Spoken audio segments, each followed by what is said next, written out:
మన ప్రభు అయిన యేసు క్రీస్తు నామములో కూడి వచ్చిన ప్రతి ఒక్కరికి వందనాలు తెలుపుకుంటూ దేవుని యొక్క పరిశుద్ధ గ్రంథంలో నుంచి హెబ్రీయులకు రాసిన పత్రిక 11వ అధ్యాయము 24వ వచనం, 25వ వచనం, 26వ వచనాలు మనం చదువుకుందాం ఒకసారి. హెబ్రీయులకు రాసిన పత్రిక 11వ అధ్యాయము 24, 25, 26 వచనాలు చదువుకుందాం.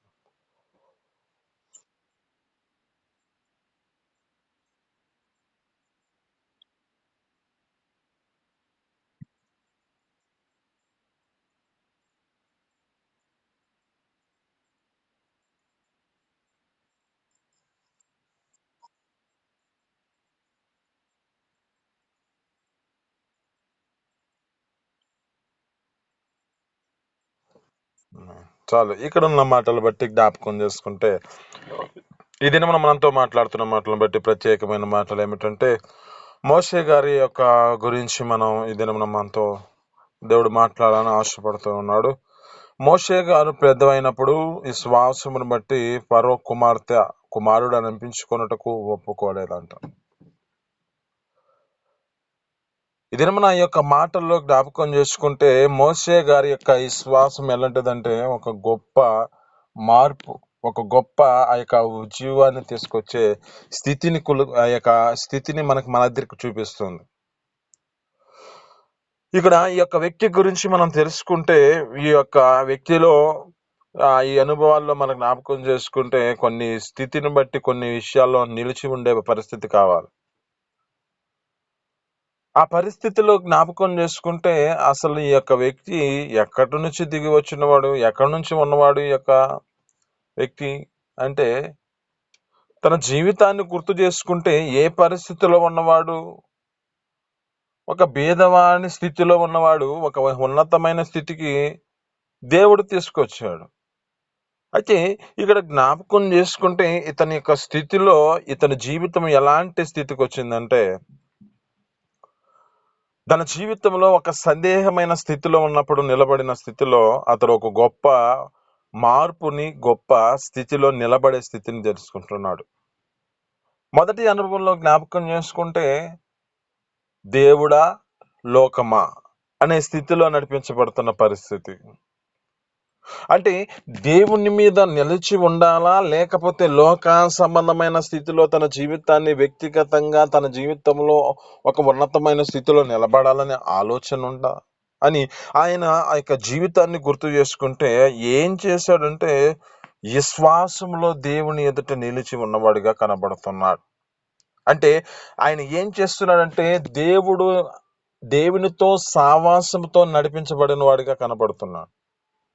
ఈ లోకంతో స్నేహం చేస్తే మన జీవితాల్లో ఇక లేఖనాలు చదివిస్తున్న మాటలను బట్టి ఈ లోక స్నేహము దేవునికి వైర్యం. అంటే ఇప్పుడు మనం ఏం చేయబడాలి? దేవునితోనన్నా ఉండాలి, లేకపోతే లోక సంబంధమైన స్థితిలో లోకానుసారమైన వాడితో అన్నా సావాసం చేయాలి.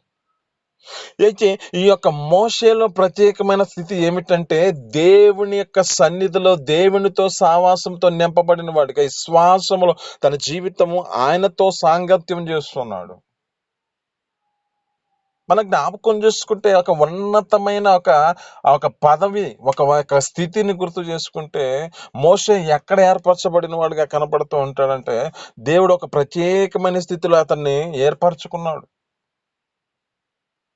ఆయనేమో అంటున్నాడు, అయ్యా నాకేమో నోటి మందం, నేను మాట్లాడలేను, నేను మాట్లాడే స్థితి నాది కాదు, నత్తివాణిని అంటున్నాడు.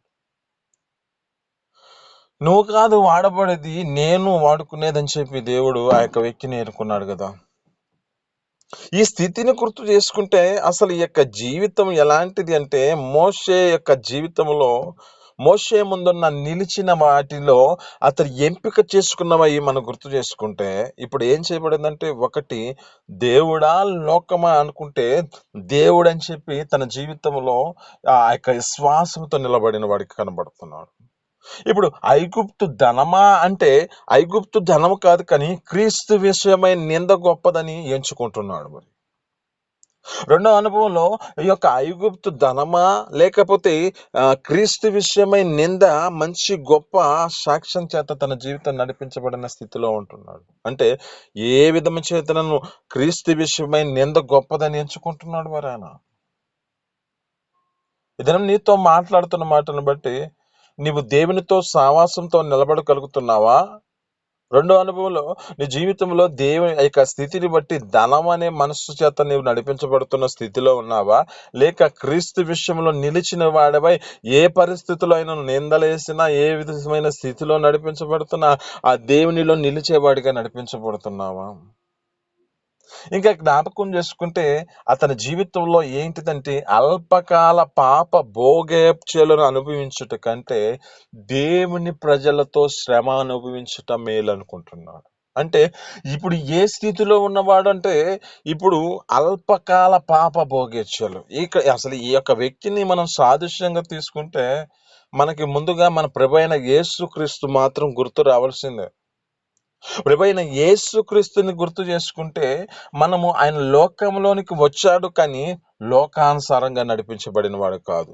ఆ దేవునితో సహవాసం కలిగిన వాడిగా నడిపించబడిన వాడు కనుకనే ఆ దేవుని యొక్క సన్నిధిలో జ్ఞాపకం చేసుకుంటే అతని స్థితిని ఎలా గుర్తు చేస్తుందంటే ఆయనతో సమానముగా ఉండకూడని భాగం ఎంచుకొనలేదు కానీ ఆయన జీవితంలో ఎలాగ మర్చబడ్డాడంటే ఏమీ లేని వాడిగా ఉన్నాడు. ఇప్పుడు ఈ మోషే గారిలో కూడా జీవితంలో జ్ఞాపకం చేసుకుంటే ఇక్కడ అంటున్న మాటలు ఏమిటంటే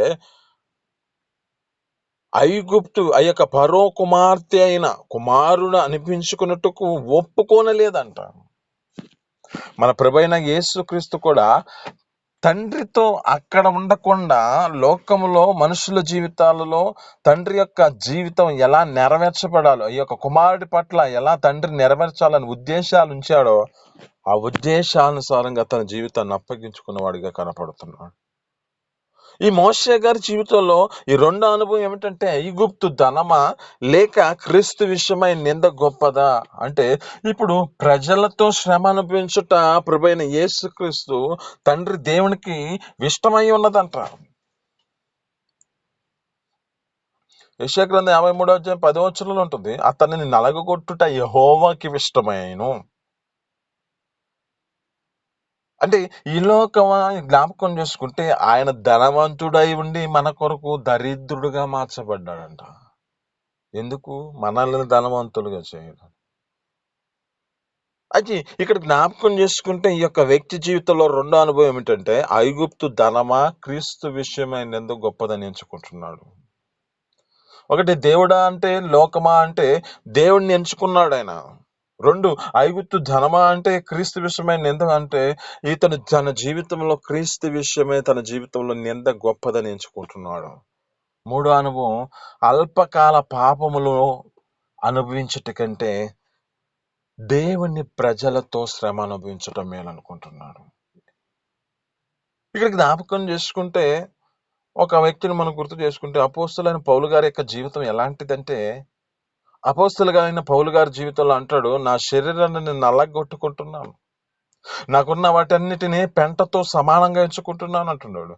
అతని జీవితంలో జ్ఞాపకం చేసుకుంటే అతడు చేసిన స్థితిని గుర్తు చేసుకుంటే అతన్ని ఎవరు కొట్టారంటే యూదులే కొట్టారండి. ప్రభువైన యేసుక్రీస్తు 40 దెబ్బలు తింటే ఈ యొక్క వ్యక్తి ఎవరు? ఈ యొక్క పౌలు గారు అలాంటి స్థితిలో జీవితాన్ని అప్పగించుకున్నాడు. అయితే ఇక్కడ జ్ఞాపకం చేసుకుంటే ఈ మాటలను బట్టి ఏం చేయబడుతున్నాడు అంటే మోషే గారు ఏం చేయబడుతున్నాడు? దేవుని ప్రజలతో శ్రమ అనుభవించుట మేలు. ఇది ఎక్కడా రాలేదు, ప్రభువైన యేసుక్రీస్తు కాడ కూడా వచ్చింది. సిలువ వేయండి, సిలువ వేయండి అని కేకలు వేస్తున్న పరిస్థితుల్లో అక్కడ జ్ఞాపకం చేసుకుంటే అక్కడ స్థితిని గుర్తు చేసుకుంటే ఏ స్థితికి వచ్చిన వాడు? శ్రమ పెట్టబడిన పరిస్థితి ప్రజలతో. ఇక్కడ ఈ మోషే గారు కూడా ఏర్పరచుకున్నది ఏమిటంటే దేవుని ప్రజలతో శ్రమ అనుభవించుట మేలనుకుని తన జీవితాన్ని నడిపించబడుతున్న వాడిగా మార్చబడ్డాడు. ఈ నాలుగో అనుభవం ఏమిటంటే ఫరో కుమార్తె కుమారుడును అని ఒక హోదా స్థితిలో తన జీవితాన్ని నడిపించుకోలేదు కానీ దేవుని యొక్క చిత్తానుసారమైన జీవనం, ఆ యొక్క దేవుని యొక్క చిత్తానుసారమైన జీవితాన్ని నడిపించబడాలని ఆయన సన్నిధిలో అతడు ఆ విధమైన స్థితిలో నడిపించబడ్డాడు. ఇలా ఎందుకు అంటే ఆయన ఏం చేస్తున్నాడు అంటే తనకు కలుగబోవు ప్రతిఫలము ఆ యొక్క బహుమానము యందు దృష్టి నిలిపాడు. ఆమేన్. హల్లెలూయా. మనం కూడా ఏం చేయబడాలంటే కలగబోవు బహుమానం కొరకు మనం ఎదురు చూడాలి. ఏం బహుమానము అంటే మన జీవితాలలో మనం చేసే ప్రతి క్రియలను బట్టి దేవుడు ఒక ప్రతిఫలం ఇస్తాడని బైబిల్ సెలవిస్తోంది. వాని క్రియల చొప్పున ప్రతి వానికి ఇచ్చుటకు నా యొద్ద జీతం ఉన్నదని ప్రకటన గ్రంథంలో 22వ అధ్యాయం 11వ వచనం అక్కడ చదువుకుంటా పోతే మనం అక్కడ అంటాడు, ఏమంటాడంటే అన్యాయము చేయవాడని ఇకను అన్యాయము చేయని, అపవిత్రుడైన వాడిని ఇకను అపవిత్రుడిగా ఉండని, పరిశుద్ధుడిని ఇకను పరిశుద్ధుడిగా ఉండని. ఇదిగో నేను వాని క్రియల చొప్పున జీతం ఇచ్చుటకై నేను త్వరగా వస్తున్నాను. ఆయన త్వరగా వస్తున్నాడని చెబుతున్నాడు. అంటే ప్రతి వానికి ఇచ్చుటకు జీతము ఆయన యొద్ద సిద్ధపరచబడింది. ఆమేన్, హల్లెలూయా. అయితే ఆ సిద్ధపరచబడిన జీతంలో మన జీవితాలు ఏం చేయబడాలంటే ఆ జీతాన్ని పొందుకునే స్థితిలో మన యొక్క హృదయాలను దేవుని సన్నిధిలో మనం ఎలా నడిపించబడాలో మనం గుర్తు చేసుకోవాలి. క్రీస్తు ఎదుట మన జీవితాలు సంపూర్ణమలమై అంటే పరిశుద్ధతలో నీతితోనూ మన జీవితాలు నడిపించబడిన స్థితిలోనికి వచ్చే విధంగా మనం మార్చబడాలి.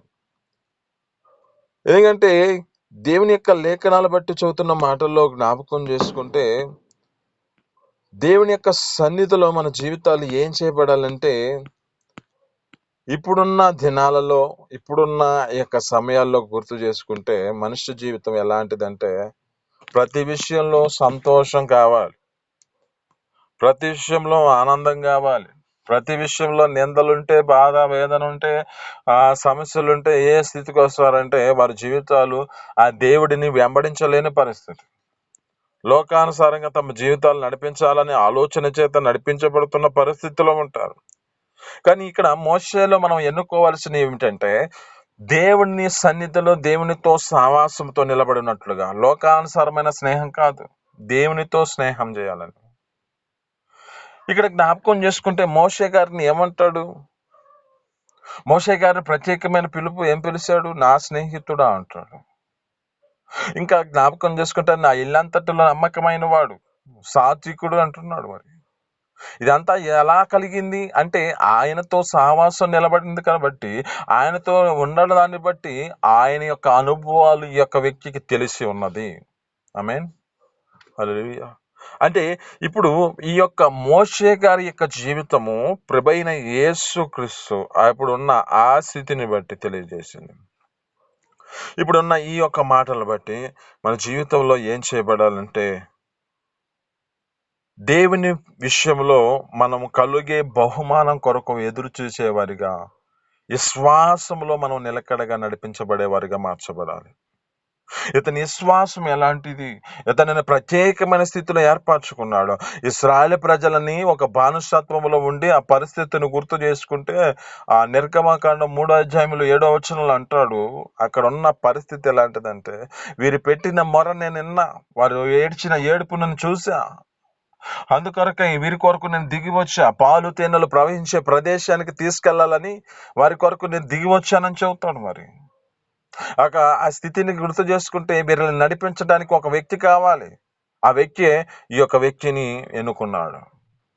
అక్కడ జ్ఞాపకం చేసుకుంటే ఈ స్థలం పరిశుద్ధ స్థలము, ఇక్కడ చెప్పులేడేమో అని చెప్పి అతనితో మాట్లాడుతున్నాడు. స్వరం వినపడుతుంది. మోషే గారిలో చాలా లక్షణాలు ఉన్నాయి. ఈ మోషే గారి ద్వారానే అనేకమైన అద్భుతాలు చేశాడు. అక్కడ జ్ఞాపకం చేసుకుంటే అనేకమైన తెగులను తీసుకొచ్చిన పరిస్థితిలో ఆ వ్యక్తి పరో ప్రద్దాకలి ఏం చేయబడుతుంది? కఠినమైన హృదయం కలుగుతున్నాడు. ఇంకా అక్కడ అంటున్న మాట ఏమంటాడంటే యెహోవా పరో హృదయం కఠినపరచను అని అంటాడు. ఈ పరిస్థితికి ఎందుకు ఉంది అంటే అక్కడ జ్ఞాపకం చేసుకుంటే మోషే ద్వారా అనేకమైన అద్భుతాలు చేశాడు. కానీ ఆ వ్యక్తి ఏం చేస్తున్నాడంటే యెహోవా హృదయం ఆ యొక్క పరో హృదయం కఠినపరచబడిన స్థితికి వచ్చింది. అంటే కఠినపరచబడుతున్నాడు. అయినా దేవుని యొక్క ఆ యొక్క స్థితిని బట్టి ఆ యొక్క మోషే అనేకమైన అద్భుతాలు చేస్తున్నాడంటే అతని దేవుడి యందు ఎలా నడిపించబడుతున్న వాడిగా కనపడుతున్నాడు. ఆ దేవుని యొక్క సన్నిధిలో తన జీవితాన్ని ఎలా నడిపించబడిన వాడైతే అలాంటి గొప్ప కార్యాలు జరిగించగలుగుతాడు. అతని స్థితిని బట్టి పేరు పొందుకున్నవాడు అసలు అక్కడ తన ఆ యొక్క అక్క అంటుంది, అక్క అన్న మాట్లాడుకుంటున్న పరిస్థితిని బట్టి వారి జీవితాల్లో అతని గురించి తప్పుగా మాట్లాడిన స్థితిని గుర్తు చేసుకుంటే ఆమెకి కుష్టి వచ్చిందంట. ఆ కృష్టి వచ్చినప్పుడు కానీ ఈ మోషే యొక్క ప్రజల యొక్క జీవితాల్లో అనేకమైన అవిధేయతలు కలిగి ఉన్న పరిస్థితుల్లో వారిని చంపాలని ఈ ప్రజలు లోబడిన ఈ ప్రజలు ఈ విధమైన స్థితిలో ఉన్నవారని చెప్పి ఆయన బాధపడుతూ వారిని ఏం చేద్దాం అనుకున్న నిర్మూలన చేద్దామని ఆలోచన చేసేటప్పుడు మరలా మోషే అడ్డుకుంటున్నాడు. మోషే ప్రార్థన చేసి ప్రజల్ని కాపాడాడు, ప్రజలని ఆ విధమైన స్థితిలోంచి రక్షించాడు. ఇశ్రాయేలు ప్రజలని ఒక ప్రత్యేకమైన స్థితిలో నడిపించి ఆ యొక్క వ్యక్తి. కానీ మనుషుల జీవితాలు ఏ స్థితికి వెళ్తున్నాయంటే వారు దేవునితో సావాసం వదిలేసే అన్యుల సావాసం పడి వారి క్రియలు నేర్చుకున్నారని కీర్తనలు 106:35 ఉంటదన్నమాట. వారి క్రియలను నేర్చుకున్నారంట, అవి వారికి ఏమైపోయినాయి అంటే ఉరిగా మార్చబడ్డాయి. ఇదన నీతో మాట్లాడుతున్న మాటలు బట్టి దేవుని యొక్క సావాసంతో నిలబడుతున్నావా, లేక లోక సంబంధమైన సావాసంతో నిలబడే పరిస్థితిలో ఉన్నావా? ఐగుప్తు ధనము చేత అంటే నీవు ధనము చేత నీ జీవితంలో హెచ్చించుకుంటున్న స్థితిలో ఉన్నావా, లేక క్రీస్తు విషయమై నీ జీవితంలో నింద గొప్పదని క్రీస్తుని వెంబడించగలిగే స్థితిలో నడిపించబడుతున్నావా? అల్పకాల పాప భోగ్య ఏచ్ఛలను అనుభవించుట కంటే దేవుని ప్రజలతో శ్రమ అనుభవించుట మేలని యోచించుకొని నడిపించబడుతున్నావా? స్థితిలో ఉన్నావా? పరో కుమారుడని అనిపించుకోవడానికి ఒక హోదా స్థితిని తన జీవితంలో ఉన్నతమైన స్థితిలో ఉన్నవాడైనా తను తగ్గించుకుని తన జీవితంలో దేవుని చిత్తానుసారంగా నడిపించబడ్డాడే. అట్టి జీవితాన్ని కలిగి ఉండే స్థితికి వస్తున్నావా, లేక నీకు కలిగిన దాన్ని బట్టి నీ జీవితంలో హృదయ గర్వం చేత నడిపించబడుతున్న పరిస్థితి ఉన్నదా? ఈ లోకంలో ఉన్నవన్నీ ఒక దినాన గతించిపోతాయి. కానీ ఆయన చిత్తానుసారంగా మనం నడిపించబడాలి. ఆయన చిత్తానుసారంగా మన జీవితాలు నడిపించబడితేనే మనం నిరంతరం నిలిచి ఉంటాం. ఆయన చిత్తానుసారమైన జీవితం యొక్క మోషే గారు ఏర్పరచబడిన స్థితిలో ఆ మోషే గారు అలాంటి విశ్వాసం చేత నడిపించబడిన వాడిగా కనబడుతున్నాడు. అంత గొప్ప నిర్ణయం తీసుకున్నాడు. నిర్ణయం ఎందుకు అంటే ఒక బహుమానం ఎందు దృష్టి పెట్టాడు. ఆ బహుమానం ఎందు దృష్టి పెట్టి తన జీవితాన్ని నడిపించుకున్నాడు. కనుకనే తన జీవితంలో అనేకమైన స్థితిలో అనేకమైన స్టెప్పులుగా అతను తన జీవితాన్ని దేవుని ఎదుట అనేకమైన కార్యాలు చేస్తూ అనేక మందిని నడిపించడానికి ఒక నాయకుడిగా, ప్రవక్తగా, సేవకుడిగా తన జీవితాన్ని నడిపించిన వాడిగా కనబడుతున్నాడు. ఇదే నీతో మాట్లాడుతున్న మాటలు బట్టి నీ యొక్క జీవితంలో నీవు ప్రతిఫలం కలిగే బహుమానం కొరకై విశ్వాసంతో దేవుని ఎదుట నడిపించబడుతున్నావా? మోషే ఏ విధమైన స్థితిలో తన జీవితాన్ని దేవుని సన్నిధిలో అప్పగించుకున్నాడో అలాంటి స్థితిలో నీ జీవితాన్ని నడిపించుకోగలిగిన స్థితిలో నడిపించబడుతున్నావా? అతడు ప్రతిఫలం కలగబోవు బహుమానమందు దృష్టి నిలిపాడు. దాని అందే దృష్టి నిలిపాడు. ఇక్కడ ఒక వ్యక్తిని గుర్తు చేస్తున్నాను. యోబు భక్తుడు తన జీవితాల్లో ఏ పరిస్థితిలో ఉన్నాడు? కృంగిన పరిస్థితి, తన జీవితాల్లో వేదనకరమైన పరిస్థితి, అతడు తన కలిగినవన్నీ సర్వం కోల్పోతున్న పరిస్థితిలో తన జీవితంలో నడిపించబడుతున్న పరిస్థితి. అతని జీవితంలో మాట్లాడుతున్న మాట ఏమిటంటే, నా విమోచకుడు సజీవుడు, ఆయన ఆ భూమి మీద నిలుచునని నేను ఎరుగుతును. ఇలాగ నా శరీరం చీకిపోయినను నా దేవుణ్ణి నేను చూస్తాను అని తన జీవితంలో ఒక సంకల్ప ఆలోచన చేత, ఒక నిరీక్షణ చేత నడిపించబడుతున్నవాడు యోబు భక్తుడు. అలాంటి జీవితం నా మటుకి నా కన్నులారా నేనే చూస్తాను అంటే ఇక్కడ మనం జ్ఞాపకం చేసుకుంటే ఏం చేయబడాలంటే నీ విశ్వాసాన్ని నీవు కాపాడుకోవాలి. నీ కలిగిన విశ్వాసాన్ని నీవే నీ జీవితంలో నడిపించబడిన స్థితిలోకి రావాలి. కానీ నీ విశ్వాసం నీ యొక్క సహోదరులకి, నీ యొక్క విశ్వాసం నీ కుమారులకి, నీ యొక్క విశ్వాసం నీ కుమార్తెలకి అలాంటి జీవితంలో ఉండదు. కానీ నీ స్థితిని బట్టి నీకు కలిగింది నీకే ప్రతిఫలం ఉంటది. ఇక్కడ అతడు తన జీవితంలో ప్రతిఫలం కలిగే బహుమానం ఎందు దృష్టి నిలిపాడు. ఆ దృష్టి తన జీవితంలో అలాంటి స్థితిలో తన జీవితంలో అల్పకాల పాప భోగ ఏచ్యాలను అనుభవించుట కంటే ఆ దేవుని ప్రజలతో శ్రమ అనుభవించుట, క్రీస్తు విషయమైన నింద గొప్పదని ఎంచుకుంటూ తన జీవితాన్ని నడిపించుకున్నాడే. ఈ లోక ధనము ఏం చేయబడుతుంది? తుప్పు పట్టిపోతుంది, దొంగలు దొంగలిస్తున్నారు, చీకిపోతుంది. అందుకే పరలోక ధనమును కొరకై మనం సమకూర్చుకునే స్థితిలోకి రావాలి. ఈ పాప అయోగ్య అంటే పరిశుద్ధతలో మన జీవితాలను నడిపించుకునే స్థితిలోకి రావాలి. తన జీవితంలో ఈ సుఖాలను అనిపించట కంటే దేవుని సన్నిధిలో తన జీవితాన్ని ఏ విధమైన స్థితికి అప్పగించుకున్నాడో కనబడుతుంది.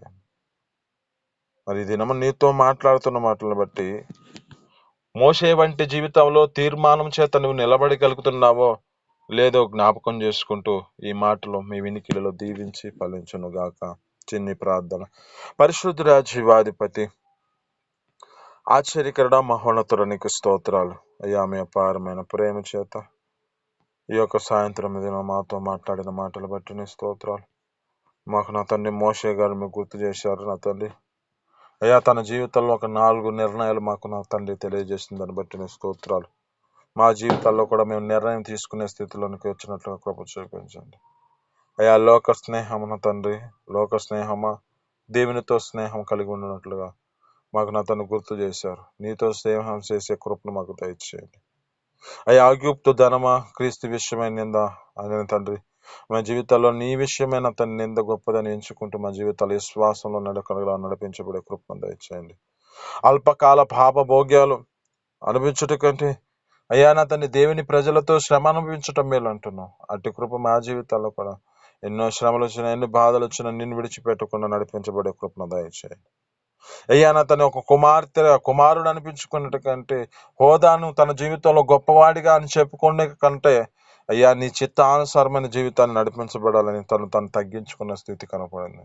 అటు కృప మా జీవితాల్లో కూడా అనుగ్రహించి నీ చిత్తానుసారంగా మా జీవితాలు నడిపించుకునే కృపను మాకు దయచేసి నీ నిత్య పరలోక రాజ్యానికి వారసులుగా చేయబడినట్లుగా కృప చూపించమని, నీకే మహిమ ఘనత ప్రభావాలు తెచ్చుకోమని యేసు పరిశుద్ధ నామమున అడిగి పొందుకొని జీవిస్తున్నాం తండ్రి. ఆమేన్.